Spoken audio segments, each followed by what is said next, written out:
All right, let's first of all talk about the Lakers. You don't want me to say this, do you? Oh, here we go. I told you so. Yeah, that's the one. That's the line I was expecting. Just a reflection back when the NBA trading deadline was made and the Lakers made the unbelievable deal to get Luka Doncic from Dallas in the Anthony Davis mega trade. I said, phenomenal player, but please tell me who's going to play defense and who's going to play in the paint for the Lakers. And by the way, when the Lakers are having this winning streak and Luka and LeBron are going crazy, that's great. Who the hell's going to play defense for you when you start playing real people in postseason? I told you so. The Lakers centers, Jackson Hayes for the most part, have played 4, 8, and 9 minutes in the last 3 games because they're getting their butts kicked. And the Lakers are pulling them out and going with a smaller lineup. Lakers are down 3-1, coming home to play Minnesota on Tuesday night. This is unheard of. This is impossible to accept. There should be a lot of blame placed here if their season ends tomorrow night. What the hell did you expect? I told you so. Anthony Edwards goes off for 43 yesterday for Minnesota. Their forwards, of course, there's nobody in the paint, combined for 53 in that win for Minnesota. Yeah, I believe that.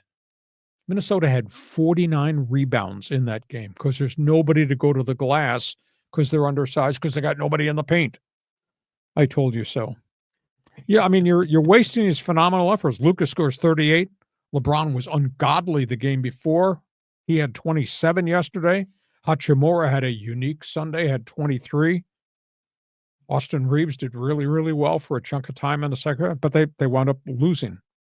They lost leads of 10, 11, and 12 in that game in losing in Minnesota, and now the T-Wolves lead them 3-1 coming back. Lakers did have a number 1 draft pick, right, last year? Oh, yeah, Connect. Yeah, have you seen him at all? No, not at all. MIA sitting next to Bronny James at the end of I mean, they need some more firepower. Gabe Vincent is the veteran who can stroke it out of the corner. I've hardly seen him at all. Connect's not playing at all. And obviously they got nothing going on the paint. So, God, if they don't get out of the first round, this is going to be awful. What a disappointment. Or Laker fans are going to say, okay, we'll just wait till next year. Time's running out. The sandglass is running out on LeBron James here. There's a small window to do this, no? So anyhow, that's about that. Clippers. Hated to see this because they were up 2-1 and they already won in Denver and they gave it back. And they wind up losing to Denver here at home. Series is 2-2. Now they got to go back to the Mile High City, meet the Joker, and hope they can duplicate another victory there. They're going to play out of their shoes to be able to win in Denver a second time. Aaron Gordon with phenomenal putback shot. And it took forever. Hell, it was almost time to have breakfast on Monday before the referees decided to look at the replay forever and ever that it was a legal play. And I didn't exact know the rule, but Aaron Gordon, with a putback of the missed shot, drops it into the cylinder with 1/10 of a second left. It's not the cylinder. Is the ball on its way down out of his fingertips. And they looked at it from every conceivable angle. And it just left his fingertips going into the cylinder with 1/10 of a second left. It was a hell of a play. And the Clippers did about everything they could humanly do to try to stop him. And I think the thing that really bothers me is Michael Porter is playing with one arm. He's got an injured shoulder, and yet he's scoring points. Russell Westbrook did not play in the last game because he's got foot inflammation, and they lost. They lost at home to kind of a crippled Denver Nuggets team, and they gave away home court advantage now.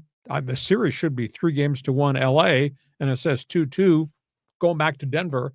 Now it's a best-of-3 series, and Denver's got 2 of them at home. I told you so. Go ahead. Respond on the Lakers. Talk about the Clippers. Nobody likes an I told you so. A lot of people don't like I told you so, but I told you so. Was I right or was I right? The Lakers game.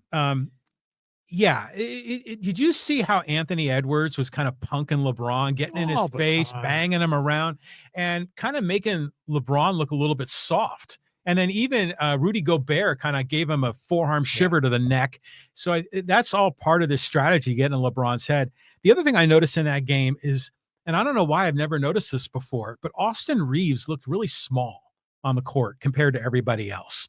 Minnesota's got so many bigs. They got so many fouls. They're just banging people all over the place. I don't give a crap if they put the Lakers to the line all night long. They don't want the Lakers to get into the rhythm of running, etc. And they've taken their running game away from them. I mean, they just body bag them all the time. But it's interesting, isn't it? That the refs are letting these guys play in the postseason rather than in the regular season. So it's more entertaining to watch. Now, the Clippers thing, now it's confusing because when the ball goes through the cylinder, that should be a basket. But if your hand, like if it was a jump shot and your finger is still on the ball when the clock hits 0, then it's obviously no go. And that's the same thing with Aaron Gordon's putback. The ball had to be out of his fingertips, even though it was in the cylinder. But that's part of the dispute is I think a lot of people said his finger was on the ball at 0-0. They said no. They said with 1/10 of a second, there was space. Well, like a millimeter, maybe. I mean, who knows? There was space. Yeah, but it was a good play. I mean, the way that, you know, when Joker like heaved that ball, I thought it was a desperation shot. But you think of Aaron Gordon and those hops, it was probably a planned alley-oop. And if it was planned that way, good on them. That was no, I don't think it was planned. I think it was desperation heave. The Clippers did everything they could to defend Joker in the corner, and he just heaved it.